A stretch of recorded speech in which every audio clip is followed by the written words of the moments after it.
وہ سڑک توڑ رہا تھا۔ اس نے پہلے ہتھوڑے سے سڑک توڑی، پھر اس ہتھوڑے سے سگنل چکنا چور کیا اور اس کے بعد وہ ہتھوڑا لے کر گاڑیوں کی طرف چل پڑا۔ اس نے پہلے پولیس کی گاڑی کی ونڈ سکرین، ہیڈ لائٹس اور بونٹ توڑا اور اس کے بعد وہ پرائیویٹ گاڑیوں پر ہتھوڑے برسانے لگا۔ اس کے راستے میں جو گاڑی آتی تھی وہ اس پر ہتھوڑا برسا دیتا تھا۔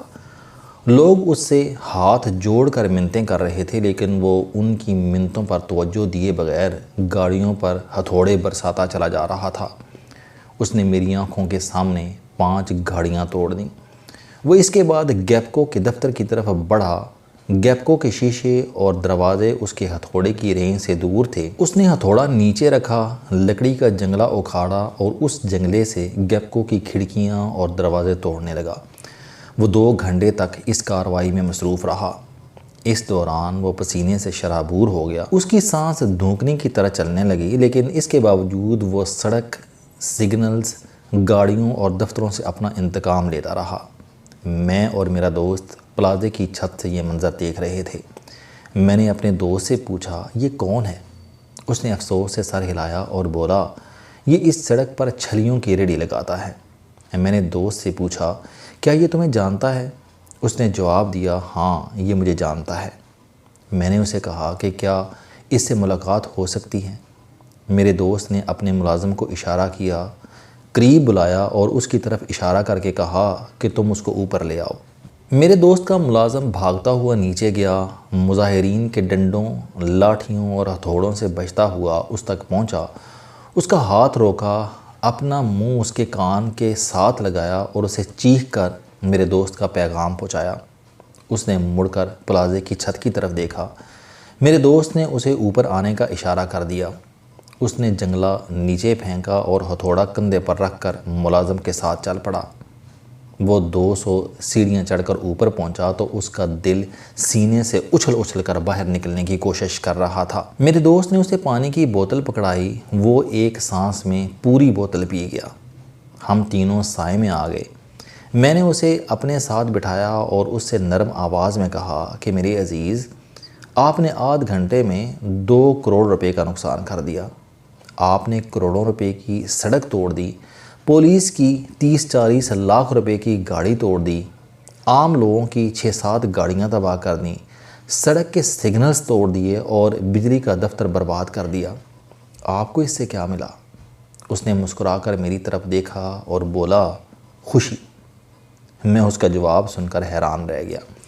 میں نے اس سے عرض کیا کہ میرے عزیز، یہ تمام چیزیں تو تمہاری تھیں، یہ سڑک تمہاری ہے، یہ سگنل تمہارا ہے، پولیس کی یہ گاڑی اور وہ سرکاری عمارت تمہاری تھی۔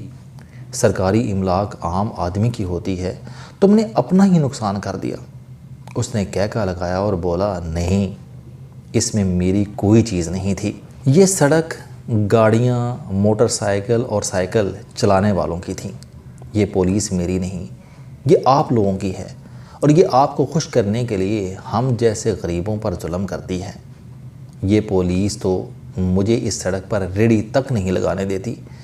پولیس کا کہنا ہے کہ میری ریڑھی کی وجہ سے آپ کی گاڑیوں کا راستہ تنگ ہوتا ہے، یا آپ کی نظروں کو میری ریڑھی اور میں برے لگتے ہیں۔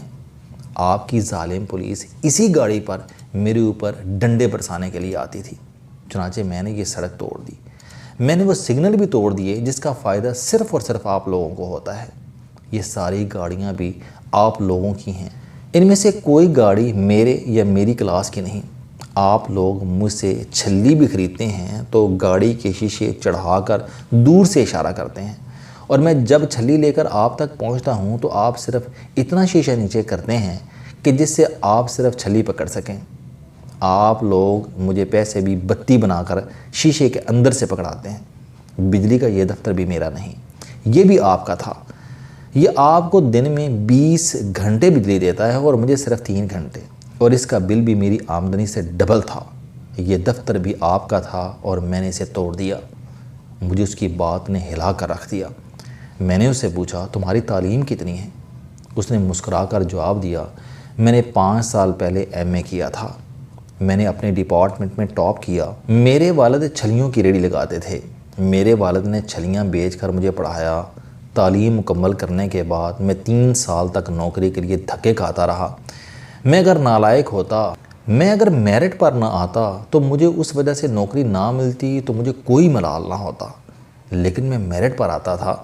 میں تحریری ٹیسٹوں میں پہلی، دوسری اور تیسری پوزیشن حاصل کرتا تھا، لیکن پھر اچانک میری جگہ کوئی نہ کوئی با اثر شخص، کوئی نہ کوئی پیسے والا بھرتی ہو جاتا تھا۔ چنانچہ میں نوکری سے مایوس ہو گیا۔ میرا والد بیمار ہوا، میں اسے اٹھا کر ہسپتالوں میں دھکے کھاتا رہا، لیکن سرکاری ہسپتالوں کے ڈاکٹروں نے اسے دیکھنا تک پسند نہ کیا اور پرائیویٹ علاج کے لیے میرے پاس رقم نہیں تھی، لہٰذا میرا والد فوت ہو گیا اور میں زندگی کی ریڑھی دھکیلنے کے لیے چھلیوں کی ریڑھی لگانے پر مجبور ہو گیا۔ آپ مجھے بتائیے، اس پورے ملک میں میرا کیا ہے؟ میرے پاس تو سائیکل تک نہیں ہے۔ یہ سڑک ہو یا نہ ہو، مجھے کیا فرق پڑتا ہے؟ گاڑیاں آپ کی ہیں، یہ رہیں یا نہ رہیں، مجھے کیا فرق پڑتا ہے؟ یہ سگنل آپ کی گاڑیوں اور جانوں کی حفاظت کے لیے لگائے جاتے ہیں، یہ ہوں یا نہ ہوں، مجھے کیا فرق پڑتا ہے؟ اور یہ پولیس بھی آپ کی ہے، یہ صرف آپ کی انا، املاک اور جان کی حفاظت کرتی ہے۔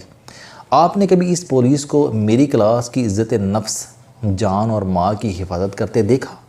یہ لوگ تو آپ کی لانگ ڈرائیو کے لیے مجھے اور میری ریڈی کو سڑک سے ہٹا دیتے ہیں، پھر یہ میری کیسے ہو گئی؟ لہٰذا مجھے کیا فرق پڑتا ہے؟ یہ ہو نہ ہو۔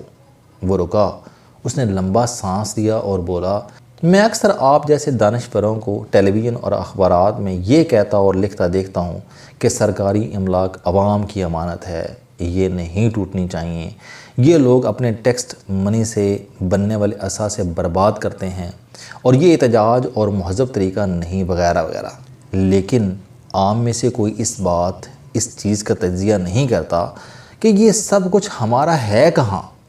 سڑکوں، سگنلز اور سرکاری گاڑیوں کی قدر ان لوگوں کو ہوتی ہے جو سڑک استعمال کرتے ہیں یا جو گاڑی کی نعمت سے لطف اٹھا رہے ہیں۔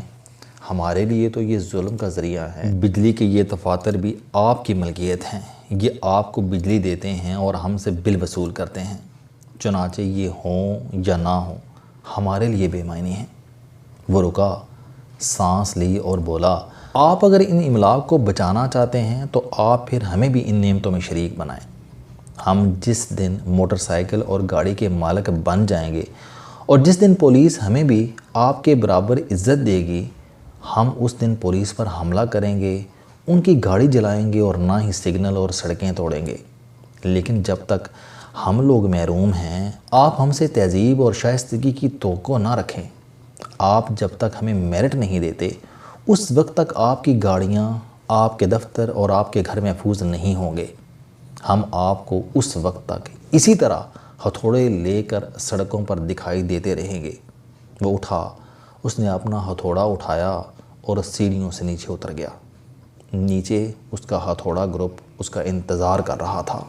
السلام علیکم، آپ سٹوڈنٹ ہیں، کوئی جاب کرتے ہیں، کاروبار کرتے ہیں یا پھر آپ گھریلو زندگی گزار رہے ہیں۔ اگر آپ اپنی زندگی کو بدلنا چاہتے ہیں تو اس چینل علم دوستی پر آپ زندگی میں کامیابی کے لیے جاوید چوہری صاحب کے موٹیویشنل، سوشل، سیلف ڈسکوری سے ریلیٹڈ اور صحت سے متعلق بے شمار کالم سن سکتے ہیں۔